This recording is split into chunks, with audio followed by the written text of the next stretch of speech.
सच्चिदानन्दरूपाय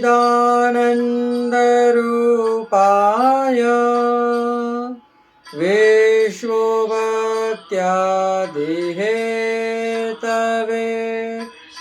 तापत्रय विनाशाय श्रीकृष्णाय वयं नमः।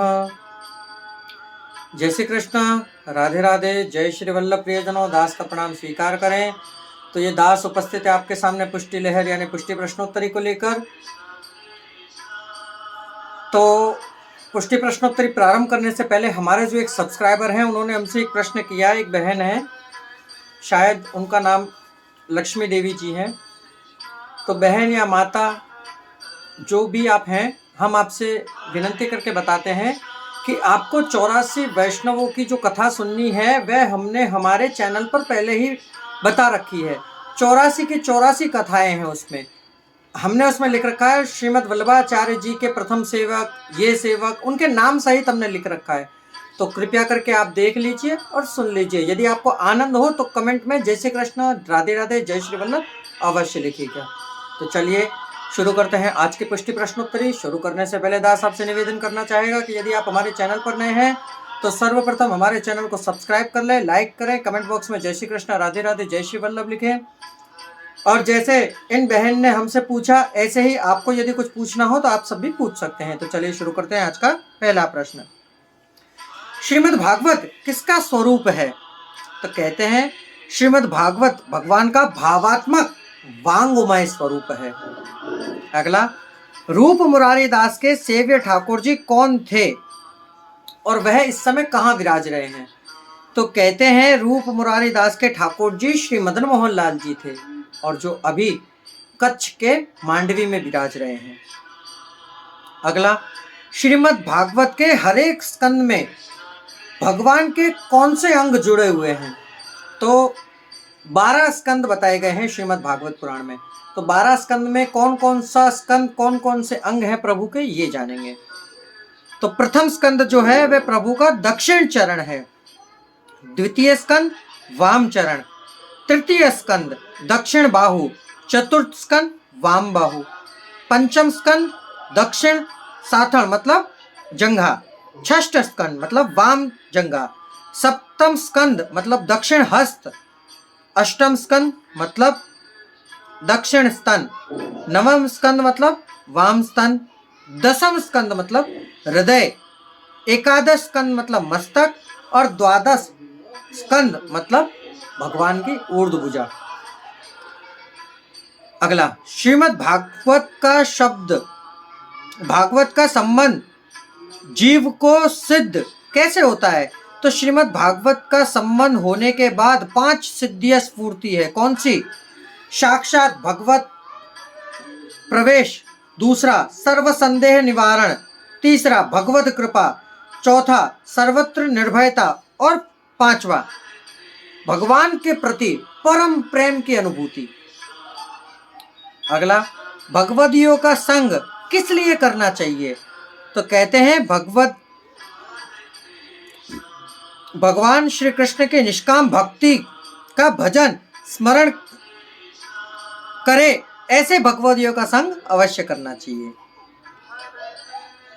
अगला, श्रीमद् भागवत की कथा किसके मुख से सुननी चाहिए? तो प्रियजनों गौर से सुनिएगा। आजकल क्या है, हम सब लोग कहीं भी श्रीमद् भागवत सप्ताह होती है तो हम सुनने के लिए, हम स्वयं कहीं से भी हो रही होती है तो हमें ये जरूरी नहीं है कि हम स्टेज पे जाएं या हम आगे बैठे या हमारा नाम हो ना। हमें तो सिर्फ 2 शब्द हमारे कानों के द्वारा हमारे हृदय तक पहुंचे तो हमारा तो उद्धार। हम तो कहीं भी कोने में खड़े होकर सुन लेते हैं इस प्रकार। तो इसमें बताया गया है कि जो वैराग्यवान हो, वेद शास्त्रों को जानकार हो, तृष्णा रहित हो, ऐसे वैष्णव और आजीविका के लिए जो भागवत कथा न करता हो, ऐसे ब्राह्मण के मुख से भागवत कथा श्रवण करनी चाहिए। अगला, सत्संग मतलब क्या? तो भगवान श्री कृष्ण की निष्काम भक्ति का बोध करे, भगवदियों का समागम करावे, वह सत्संग। अगला, सत्संग और श्रीमद् भागवत ये भगवान के कौन से चरण है? तो कहते हैं सत्संग और श्रीमद् भागवत ये भगवान के आदि भौतिक चरण है। अगला, सत्संग कैसे स्फूर्ता है? तो कहते हैं जिस पर भगवान श्री कृष्ण की कृपा उतरती है, हो पूर्व के पुण्यों का उदय हुआ हो, उसके ऊपर भगवान की कृपा और सत्संग स्फूर्ता है। अगला और अंतिम, सत्संग का फल किसे फलित नहीं होता? तो कहते हैं अहंकार से सत्संग करने वाले को सत्संग कभी फलित नहीं होता। कभी अहंकार मत करिए। सत्संग जहां कहीं भी हो रहा हो, सत्संग में चुपचाप जाकर बैठ जाइए और जहां तक हो सके वहां तक आप मौन रहिए। चाहे सत्संग में लोग आपको याद भी हो, वह कथा भी कह रहे हो, तब भी मौन धारण करके सुनिए। बाकी कई लोगों की क्या होती है आदत कि सत्संग हो रहा होता है, व्यास जी सत्संग कर रहे होते हैं और कुछ लोग बीच में चपड़ चपड़ चपड़ चपड़ चपड़ चपड़। अरे आप मालूम है आपको आता है तो आप जब 4 जने बैठे होते हैं तब वह सत्संग क्यों नहीं करते हो? जब कोई सत्संग कर रहा हो तभी आप फिर कहते हैं। कई लोग हम अपनी बताते हैं, हम औरों की नहीं कहते हैं। कई बार ऐसा होता है हम हवेली में सत्संग कर रहे होते हैं तो कई बहनें ऐसी होती हैं जो हम सत्संग कर रहे होते हैं ना तो आकर बैठती है, कहती हमें याद है हमें याद है हमें याद है। हम शयन की आरती करके जब मंदिर के बाहर जाते हैं, ठाकुर जी का अनुसर करने के बाद जब मंदिर के बाहर जाते हैं तब बाहर बैठकर देखते हैं वह दूसरी लौकिक पंचायत कर रही होती है। अरे जब हम सत्संग कर रहे होते हैं, जब आप कहते हैं कि ये सत्संग हमें ज्ञात है मुखिया जी, ये सत्संग तो हमने कर रखा है, तो वो ही सत्संग आप बाहर बैठकर क्यों नहीं कर सकते हैं?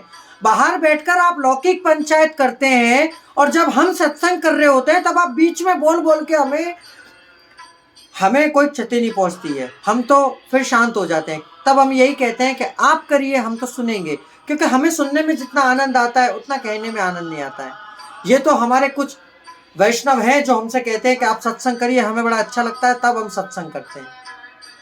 तो प्रियजनों, ये है पुष्टि प्रश्नोत्तर के। देखिए, सबसे पहले तो हम आपसे क्षमा याचना करना चाहेंगे कि यदि हमारी वाणी से किसी को खेद पहुंचा हो तो क्षमा प्रार्थी हैं हम, क्षमा कर दीजिएगा। और यदि अच्छा लगा हो तो कमेंट बॉक्स में अवश्य बताइएगा। अब आज्ञा चाहते हैं। जय श्री कृष्णा, राधे राधे, जय श्री वल्लभ।